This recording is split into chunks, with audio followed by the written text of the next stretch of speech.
Simon, what's up? What's this? Who is setting this? Somebody who's live streaming? You don't know? I don't know.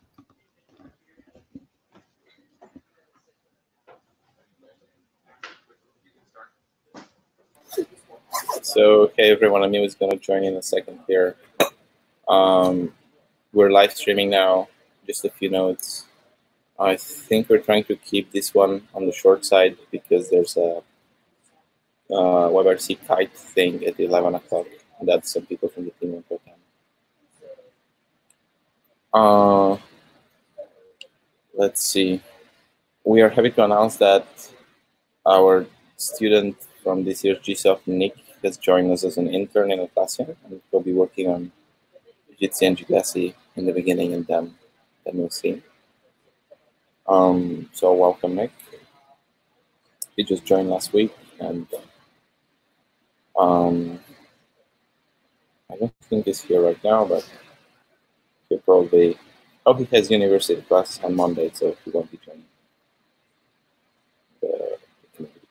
Anyway,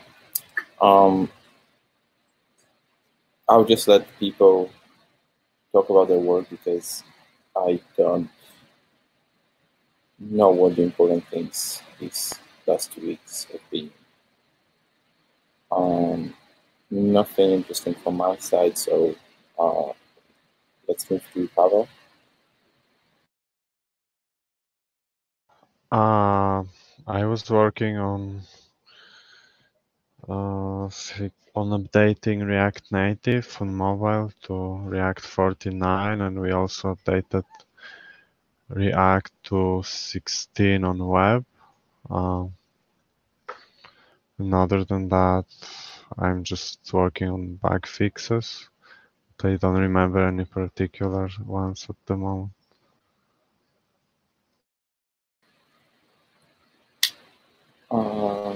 Hey George, what about you? Yeah, I don't have much to share either. So not last week, not last week, but the previous week, I was working with Emil to get a presentation ready for Cranky Geek. Emil can talk a little bit more about that, I suppose. And then last week, I was finishing up a paper that we are writing, and I didn't do much else. So yeah, nothing really interesting from my side.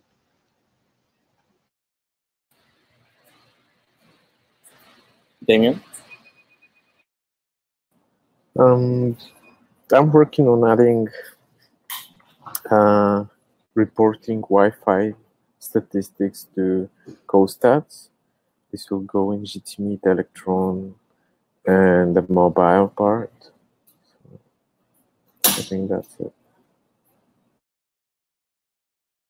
We have Yana. Yeah, I was mainly working on reviewing our error messages and warnings and moving them to notifications. Some of them to those new flag notifications that should be prettier and more user-friendly. We have worked a lot on improving the messaging as well as the UI, so that our error messages are more specific and give more information. And that landed in master end of last week. It's not deployed on Jitsi yet, but it will be soon. And other than that, I'm working on continuing to improve the UI around the invites and dial out and yeah, all the ways we can invite people and call out from the conference. That's for me. Okay, I see Lumo is here as well. Yeah, so I worked on a new film strip that's a PR from Pavel. It's been in review. crash fixes on Android. And this week, I'm hoping with the team, I'm gonna start reviewing the audio device control selection, about to start an automated testing for the mobile clients. That's all. And the last one that I have a name for is Jitsi.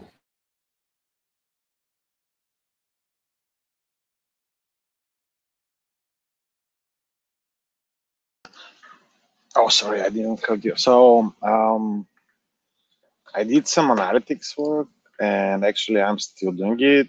I'm trying to add events, analytics events for every UI element, basically, let's say. Also, what else? We started committing the package log file. Now we have the reproducible build, so that's awesome. What else? So last week I did, or actually it was the week before that, some desktop picker work. We had some bugs around the selection in the desktop picker for Electron. Now they're fixed and merged. So that's all from me.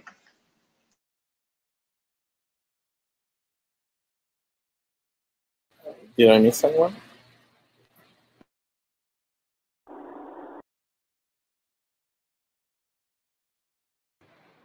It sounded like Brian. Oh, yeah, I'm here. I started looking into FlexFEC last week to add that to the bridge, and I'm going to spend some more time on that this week. Yeah, and to be a little bit more on this, personally, I am quite hopeful that FlexFEC is going to play an important part in our multi-party conversations in the future. So you guys should all keep an eye out for this. I don't know if I came late, so I don't know if we have Lenny here as well, because that's another thing that I'm excited about. Did we? Sorry, what's that? I just arrived. Oh, okay. Lenny, you want to talk about what you're doing? Because that's pretty cool. Sure. I've been working with Brian, and I've been trying to convert libjitsi to use adapter.js. And so right now on master, we have latest versions of Chrome and just Firefox in general using adapter.js. Safari 11 should be coming this week, and then maybe next week or near the end of this week, I'll start working on Edge support with adapter. So a bunch of people have been asking about these, and audio support for Safari is important, and we're likely going to cease and remove support for Temesis once this is done.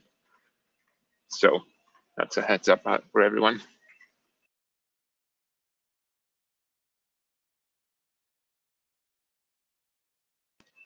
Boris, back to you. I guess that's everyone from our team. So open mic.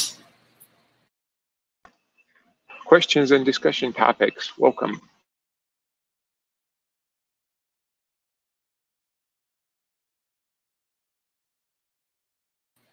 You can just speak. Hey guys. So I've got a Sean. Are you here by any chance? Doesn't sound like it. So I've got a coworker or someone from our community which has an interesting problem, and I was wondering if you guys recognize that. When he in his setup, he uses authentication. So when you try to join a meet, you get the login prompt, right?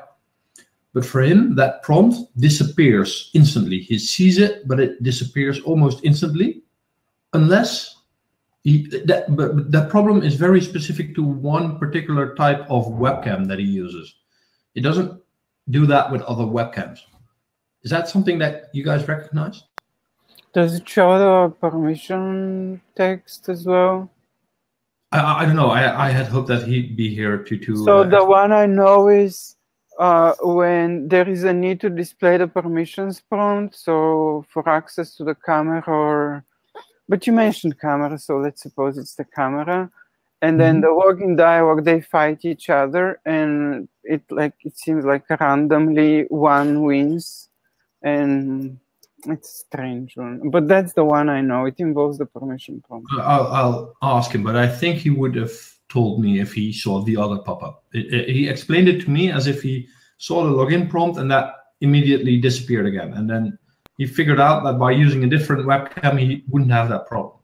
Yeah, that which does sound like what Lubo is saying, because using a different webcam would likely have an impact on the time it takes to open the device. So that would impact the race condition.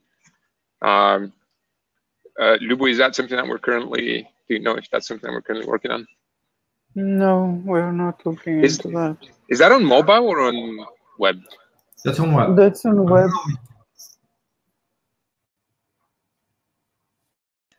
Sorry, I guess I didn't catch either of you. Web. Okay. Is there any way where how you can reset those permissions just to make sure that everything is clean slate again? Yeah, just use incognito. An incognito window would do it. Oh yeah, that obviously will work. Okay, I'll try to figure out if that's a fix, and otherwise I'll ask him to join next time, or I'll be on the mailing list. Thanks, guys.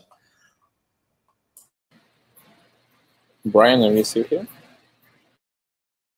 Yeah, I'm here. I'm forwarding a question from Henry on the chat. Can you comment on the video quality testing versus Zoom and others? Sorry, could you repeat? Can you comment on the video quality testing versus Zoom and others? Oh. Yeah, well, Emil, do you want to handle that, or? Yeah, so Henry, can you be a little bit more explicit about what you're interested in and what context are you coming from?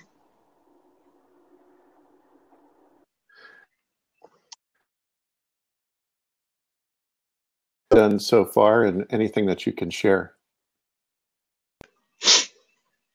I'm sorry, I didn't hear the start of. Sorry, I'm interested in the video quality testing that Brian referenced on another call, and what your initial observations are, or results are.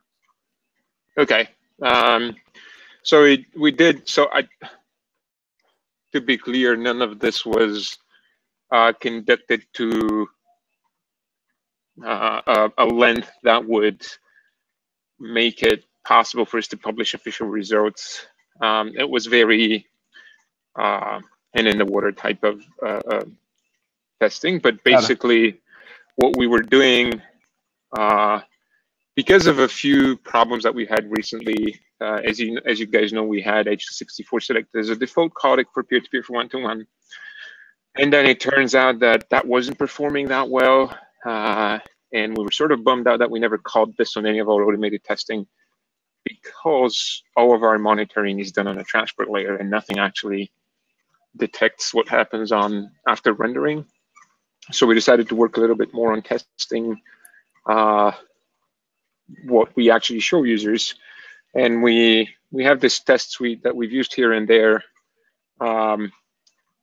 where basically we loaned Chrome and instructed to use a well-defined the 4-people video, where every frame is tagged with a QR code, and then we record those images after they've been rendered on the video tag on the receiving side. And then we run a PSNR comparison between what's received and what's being sent.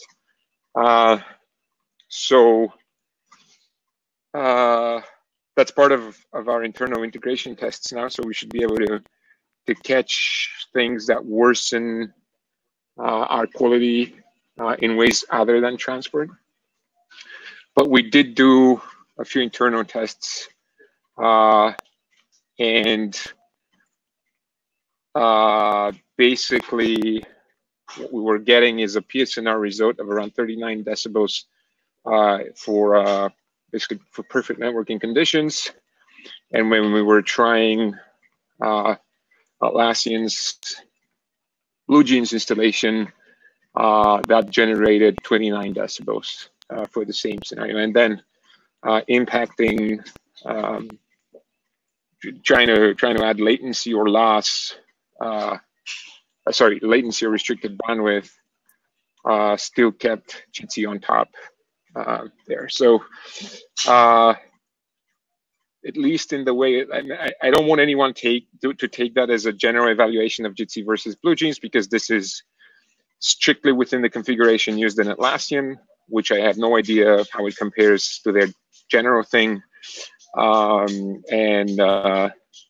at least in our case, all communication for BlueJeans was limited to 1.2 megabits, and there's obviously the double encode that they do in their MCU, which to us was enough of an explanation, was a satisfactory explanation. Now, with Zoom isn't using WebRTC, we tried a similar, so we wanted to do something similar there. So we tried with a fake device, fake video device that would take the file and do the same thing, but that ended up being so band-aidy. The results were extremely poor. The results for the Zoom testing were very, they had something like a 15 PSNR score, which we think was primarily due to the setup. So we weren't able to conduct any meaningful comparison against it. So that's pretty much it. Does that make sense? Does that answer your question, Henry? Yes, thank you for sharing. Will you pursue further testing with Zoom, or going to leave it at that? We don't have anything planned at this point, because again, it would never be exactly apples to apples. Because, I mean, I guess we could make it, but also there's not much. No, we aren't planning to do that at this point. Okay, thank you. Sure.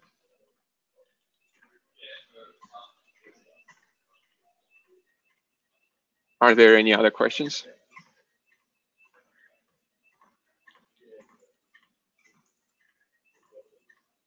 Okay. I'd like to take up on something very quickly before we close. For everyone out there integrating Jitsi, I know we have people that integrate Jitsi Video Bridge. Then some use Jitsi Video Bridge and libjitsi Meet, and then some use the entire setup.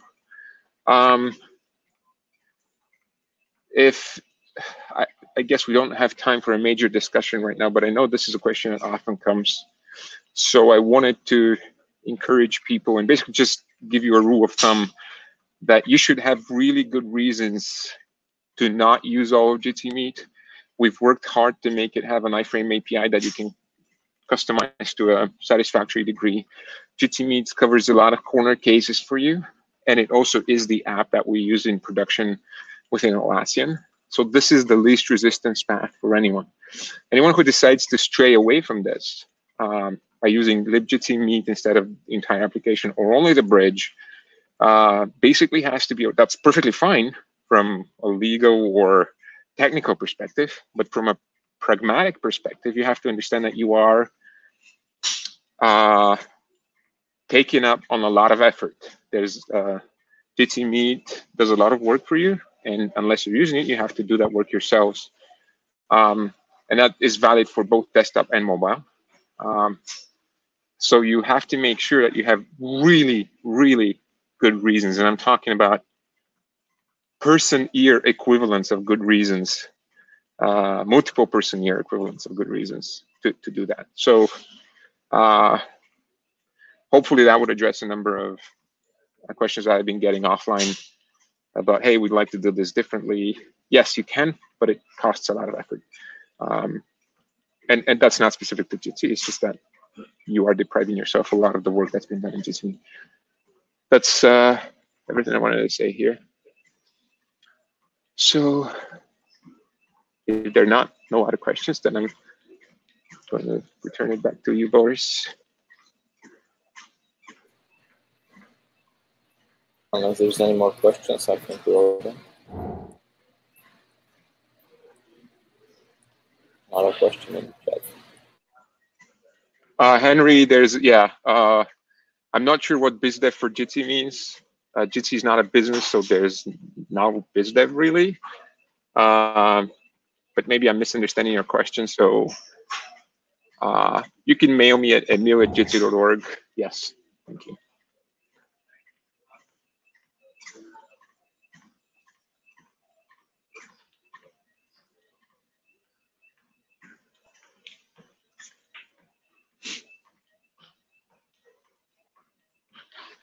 Okay, so I guess we're ready to close. Thank you for coming, everyone, and see you in 2 weeks. Thanks, everyone. Bye-bye. You guys.